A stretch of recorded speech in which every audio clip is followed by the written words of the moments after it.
ہاں آئیے حضرات. بہت اچھی شاعری، اور یہ جو بچوں کی زبان میں بہت اچھا شعر اس میں چھوڑ بھی دیے ہیں. جو لوگ کسی ضرورت سے جا رہے ہیں وہ چلے جائیں، تاکہ میں ایسا نام پکاروں کہ آپ بعد میں پچھتانا پڑے کہ غلط ٹائم پہ ہم اٹھ گئے تھے اور بعد میں لوگ پھر جگہ نہیں دیں گے. آئیے حضرات، مولا کائنات کا نام لے کے مجز زبان میں بھی کیا خدا خدا لکھوں، پڑھے گا اس کو نصیری پڑھے گا علی علی. حضرات، ایک بچہ اگر 2 سال کا ہو، اس سے بھی چھوٹا، سب تو اتنے بڑے ہی ہیں، اگر اس سے کہیے کہ بیٹا شری رام جی کے درشن کو ہریدوار جاؤ گے، تو 2 سال کا بچہ کیا کہے گا؟ کہاں ہریدوار کہہ پائے گا؟ وہ کہے گا علی دوال. علی دوال، سمجھے آپ؟ جب تک بچہ معصوم ہوتا ہے وہ ہری بھی نہیں کہہ پاتا، صرف علی کہہ پاتا ہے. ہری کو پہچاننے کے لیے پہلے علی کا تعارف ضروری ہے.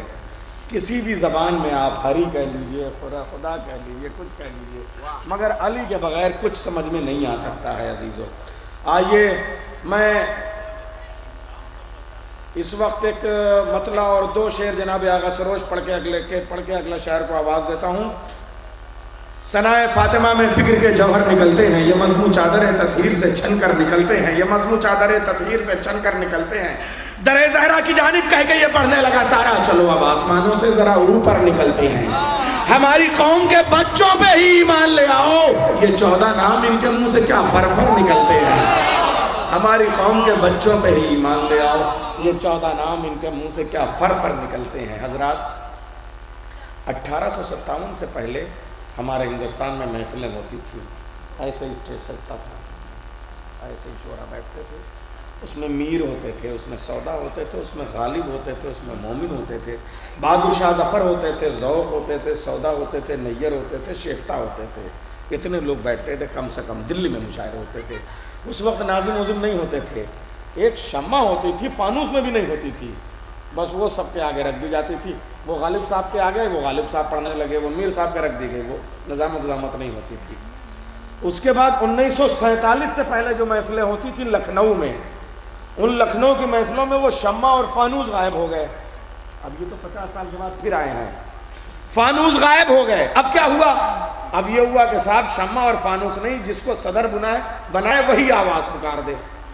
پھر یہ ہوا کہ صدارت جو ہے اس معیار کی نہیں رہی، تو ایک صاحب ہوا کرتے تھے 1947 سے پہلے ہندوستان میں، ان کا نام تھا مشفق خواجہ. یاد رہے گا؟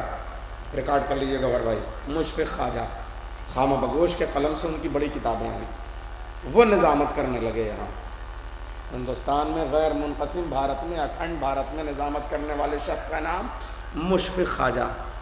وہ پاکستان چلے گئے. تو یہ ہوا کہ اب ہندوستان میں نظامت کون کرے؟ تو پھر ایک سردار اٹھا، کنور مہندر سنگھ بیدی صاحب. انہوں نے محفلوں کی بھی نظامت کی، مشاعروں کی بھی نظامت کی. کنور مہندر سنگھ بیدی سہر کا جب انتقال ہوا تو پھر یہ ہوا کہ اب نظامت کہاں جائے. تو یہ ہوا مشاعروں کی نظامت الگ ہو جائے، محفلوں کی نظامت الگ ہو جائے. مشاعروں کی نظامت میں ایک نام آیا پروفیسر ملک زادہ منظور احمد، اور ایک نام محفلوں کی نظامت میں آیا ثقلین حیدر. پھر ثقلین حیدر کا نام ایسا آیا جو مشاعروں پہ پیچھا گیا اور مقاصدوں پہ پیچھا گیا. ثقلین صاحب کے بعد یہ ہوا کہ اب ہماری نظامت کا کیا ہوگا، تو کچھ نام اور آئے ہمارے یہاں. خورشید غازی پوری.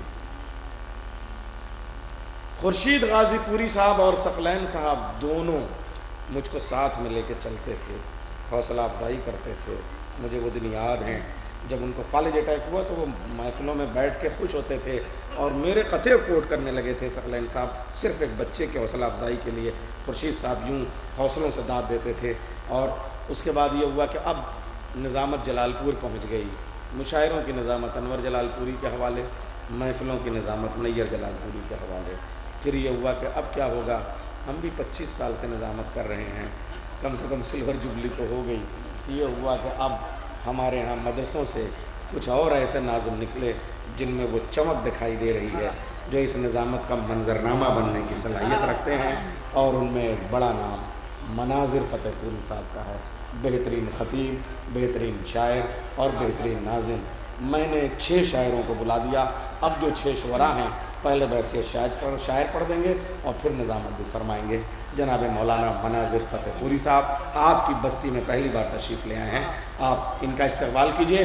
नारे हैदरी कि कलम नादे अली के साए में जौहर वो दिखलाए, तवज्जो कीजिएगा, कलम नादे अली के साए में जौहर वो दिखलाए, फ़ज़ाइल का समंदर लफ्ज़ के कूज़े में आ जाए। तवज्जो कीजिएगा डाइट पे बैठे हुए हज़रात, कि कलम नादे अली के साए में जौहर वो दिखलाए। अभी हमारे सलीम बलरामपुरी साहब अली अली का नारा लगा रहे थे और उसके फ़ायदे बता रहे थे, आपकी खिदमत में अर्ज़ कर रहे थे। मैं वहीं से चौथा मिसरा आपकी बारगाह तक पहुँचा रहा हूँ कि कलम नादे अली के साए में जौहर वो दिखलाए, फ़ज़ाइल का समंदर लफ्ज़ के कूज़े में आ जाए। तो अली के नाम की तासीरें 2 मैंने ये देखी हैं, कोई दहशत से गिर जाए, कोई गिर कर संभल जाए। अली के नाम की तासीरें 2 मैंने ये देखी हैं, अली के नाम की तासीरें 2। देखिए फ़कत उन्हीं को तो भाते नहीं अली वाले। मैं करीब कर रहा हूँ थोड़ा सा आपको, आप बोलिएगा नहीं, बस उंगली इशारा करते चलिएगा, मैं आपके साथ चल रहा हूँ कि फ़कत उन्हीं को तो भाते नहीं अली वाले। बड़े आहिस्ते से मिसरे, फ़कत उन्हीं को तो भाते नहीं अली वाले, जिन्हें शुमार में लाते नहीं अली वाले। फ़कत उन्हीं को तो भाते नहीं अली वाले, जिन्हें शुमार में लाते नहीं अली वाले। ये खुश नसीब है रज़्ज़ाक़ इनका मौला है, किसी के बाप का खाते नहीं है। ये खुश नसीब है रज़्ज़ाक़ इनका मौला है। बस यहीं से आपको बारगाह ममदू तक लेके आ रहा हूँ, छोटे हज़रत की बारगाह। मिल के बोल दीजिएगा, मिल के। बस यहाँ से एक मतला, एक शेर नैयर भाई बिलखुसूस आपकी नया भाई मुलादा फरमाइएगा, बेताब भाई।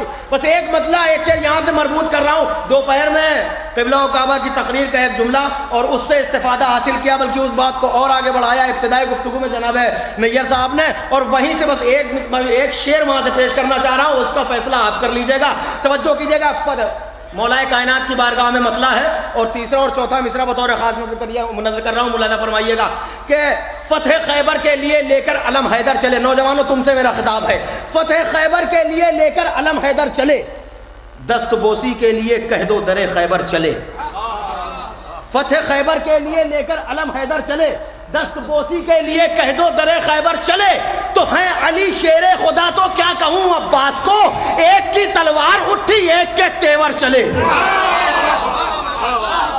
है अली शेरे खुदा तो क्या कहूँ अब्बास को, है अली शेरे खुदा। बस मुझे ताईद मिल रही है यहाँ से, बस मुझे हौसला मिल रहा है। आप हज़रात भी इसी तरह 2 क़ते और समात फरमाइए ज़हमत तमाम छोटे हज़रत की बारगाह में कि संगरेज़ों ने पढ़ा कलमा नबी के हाथ पर, संगरेज़ों ने पढ़ा कलमा, बिल्कुल आहिस्ते से मिसरे बिल्कुल उसी तरह पेश कर रहा हूँ। संगरेज़ों ने पढ़ा कलमा नबी के हाथ पर, सिलसिला घर का वही बाकी रखा अब्बास ने। संगरेज़ों ने पढ़ा कलमा नबी के हाथ पर, सिलसिला घर का वही बाकी रखा अब्बास ने। अपने चुल्लू में उठाकर सारे दरिया का वजूद कलमा तशना नबी पढ़वा लिया अब्बास ने। अपने चुल्लू में उठाकर सारे दरिया का वजूद। बस ये आखिरी 4 मिसरे नज़र कर रहा हूँ, नैयर साहब तशरीफ ला रहे हैं, इंशाअल्लाह वो फिर मेरी आगे बढ़ाएंगे। कौन आपकी बारगाह में आ रहा है, तसव्वुर कीजिए कि ये मेरी अकीदत है और मेरा ये यकीन है कि आप तमामी हजरात इस पर यकीन करेंगे। और नैयर भाई उससे कोई हर्ज नहीं है। देखिए एक बात है कि जब मैं जाऊंगा तो किसी न किसी को दावत दे के ही जाऊंगा, आप परेशान ना होइए। बल्कि आप मुझे बता दीजिए कि इस फेरिस्त में आप किसको समात करना चाह रहे हैं, ये मुझे बता दीजिए।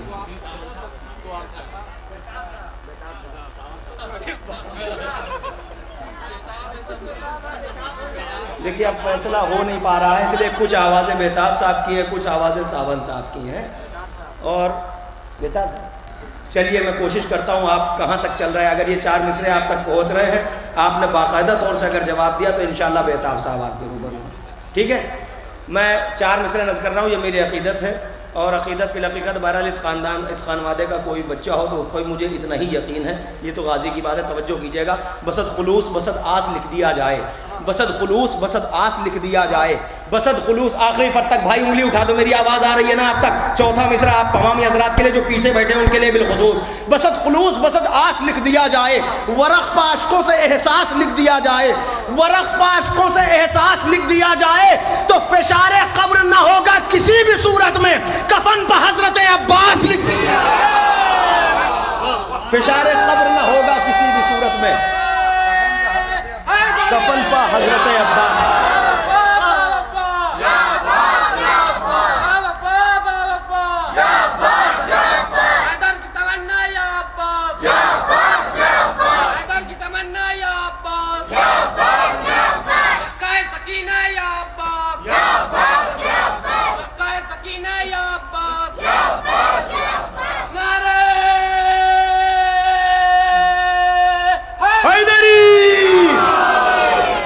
میں بلا کسی تمید و تاخیر کے جناب ساون صاحب ہلوری کو دعوت سخن دے رہا ہوں کہ وہ تشریف لے آئیں اور بارگاہ ہے مولا نذرانہ عقیدت پیش فرمائیں. آپ حضرات سے گزارش ہے ان کے استقبال میں ایک بلند ترین نعرہ صلوات پڑھیں پر محمد و آل محمد.